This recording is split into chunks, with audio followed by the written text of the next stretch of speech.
बरेचसे काही विषय होते, कामगारांच्या संदर्भातला विषय होता। एनयूएचएमचे आमचे जे गेले 15 ते 20-25 वर्षापासून लोक काम करतायत त्यांचा परमनंट संदर्भातला विषय होता, जो शासनाचा GR आला होता। त्याच्यामध्ये पण पॉझिटिव्हिटी आम्हाला मिळालेली आहे। डाटा एंट्रीचे जे काही आमचे कामगार आहेत 2015 पासून त्यांना 11 ते 12 हजार रुपये पगार येतो। त्यांना मानधन वाढवून देण्याच्या दृष्टीने, त्याचबरोबर 15व्या वित्त आयोगानुसार आमच्याकडे सफाई कामगार आणि अटेंडंट आहेत, 200 कामगार आहेत, त्यांचं सुद्धा मानधन वाढवून देण्याच्या दृष्टीने एक विषय होते कामगारांचे, आणि त्या संदर्भात आम्हाला पॉझिटिव्ह रिप्लाय मिळालेला आहे। शासनाकडनं परवानगी घेऊन त्या सर्वांचा पगार वाढवणं, NHMच्या कामगारांच्या बाबतीत शासनाचा GR आहे त्या पद्धतीने कामगारांना कायम करणं, या विषयावरती आज आमचं पॉझिटिव्ह मत झालेलं आहे। आयुक्तांचा लवकरात लवकर तो निर्णय होईल। त्याचबरोबर हिरानंदानी जो डेव्हलपर आहे, हिरानंदानी इस्टेट या ठिकाणी 25 वर्ष झाली त्या ठिकाणी लोक राहायला आलेले आहेत। त्यांना ज्या अमेनिटीज द्यायला पाहिजेत, जी जागा आहे अमेनिटीसाठी, क्लब हाऊस असेल, त्या अमेनिटी दिल्या जात नाहीत।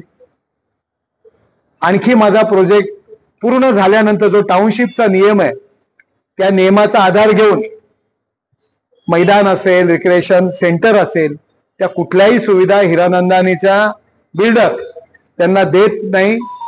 हिरानंदानी फेडरेशनची जी लोक कमिटी होती त्यांच्या समवेत आता मी त्यांची भेट घेतली, आणि बिल्डर ज्या पद्धतीने लोकांवर अन्याय करतोय, लोकांची पिळवणूक करतो, आणखी 25 वर्ष त्याचा टाउनशिपचा प्रोजेक्ट पूर्ण होणार नाही। डेव्हलपमेंट चार्ज असेल, त्याचबरोबर ह्या सगळ्या फॅसिलिटीज देतो त्याचा चार्ज गेले 25 वर्ष त्यांनी घेतलेला आहे। आणखी 25 वर्ष त्याचा प्रोजेक्ट पूर्ण होणार नाही, कारण जागा नाला बुजवून, खाडी बुजवून जागा विकत घेऊन त्याचा प्रोजेक्ट सुरू आहे। तोपर्यंत 50 वर्ष लोकांना तुम्ही फॅसिलिटी देणार नाही का?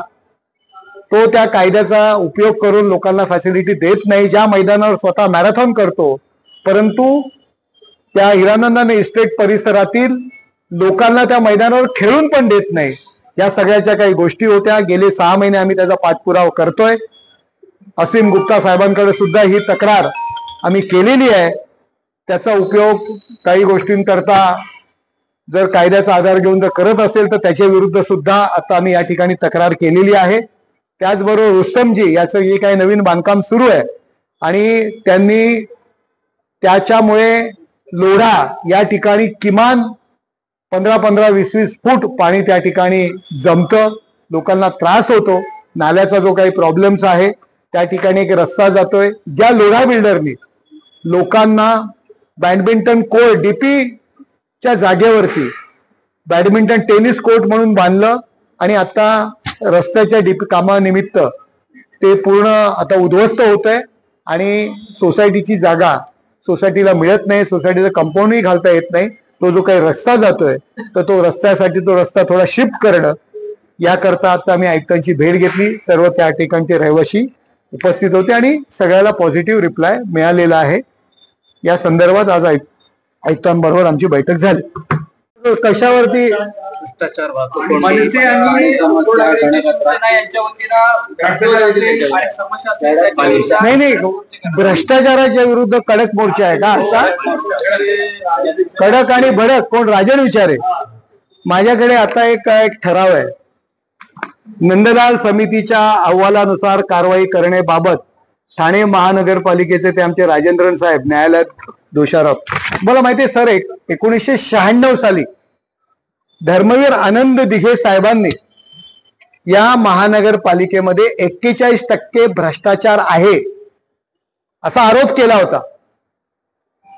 त्यावेळी मुख्यमंत्री मनोहर जोशी होते, शिवसेना भाजप युतीचं सरकार होतं, आणि त्यावेळी नंदलाल समिती नेमली गेली, आणि त्या नंदलाल समितीमध्ये जो काही जे चौकशी केली, दिघे साहेबांनी आरोप केले की त्यामध्ये अधिकृतपणे राजन विचारे यांच्यावरती दोषारोप ठेवलेले आहेत की ज्याच्यावर शिवसेनेची सत्ता असताना शिवसेनेचा मुख्यमंत्री असताना धर्मवीर आनंद दिघे साहेबांनी आरोप करून जो अधिकृत सरकारी दप्तरी भ्रष्टाचारी ठरलेला आहे तो माणूस आज भ्रष्टाचाराच्या विरुद्ध मोर्चा काढतोय, हे जगातलं 8वं आश्चर्य आहे. सो चुए खाके दिल्ली हजको चली अशी परिस्थिती राजन विचारेंची झालेली आहे. हे पुरावे आहेत माझ्याकडे सगळे. नंदलाल समितीचा अहवाल, महानगरपालिकेमध्ये 2007 ला ठराव येतो आणि तो ठराव आम्ही दप्तरी दाखल करतो, म्हणजे स्वतः भ्रष्टाचारी आहे आणि तो त्याला पुढे चालवायचं की नाही ते स्वतःच ठरवणार. त्याच्यामुळे राजन विचारे यांनी इतरांवर भ्रष्टाचाराचे आरोप करताना आपण काय आहोत, आपल्याला अधिकृतपणे दिघे साहेबांनी आरोप केले, समिती नेमली आणि आपण भ्रष्टाचारी ठरलेले आहात त्या नंदलाल समितीमध्ये. आणि जर हे खोटं असेल, दिघे साहेबांनी खोटे आरोप केले असतील तर बाजूच्या केदार दिघेला विचारा मोर्चामध्ये की दिघे साहेब खोटं बोलले का, दिघे साहेबांनी खोटे आरोप केले का, त्याचं उत्तर केदार दिघे देतील. दिघे साहेबांचा वारसा सांगतात, ज्या व्यक्तीवर दिघे साहेबांनी आरोप करून जी समिती नेमली त्याच्यावरती 41% कमी नाही 41% कमिशन घेतलं जातं म्हणून दोषारोप ठेवलेले आहेत. त्या व्यक्तीने भ्रष्टाचाराच्या विरुद्ध बोलणं हे जगातलं 8वं आश्चर्य आहे. मी भ्रष्टाचार या विषयावरती मी तुम्हाला सांगतोय की ज्यांनी जे दुसऱ्यावर भ्रष्टाचाराचे आरोप करतायत, आपण भ्रष्टाचारी म्हणून दिघे साहेबांनी आरोप केलेले आहेत 41% भ्रष्टाचार करत होतात म्हणून. खोटं असेल तर केदार दिघेने उत्तर द्यावं की दिघे साहेब खोटं बोलले होते का, हा प्रश्न आज त्यांना विचारा.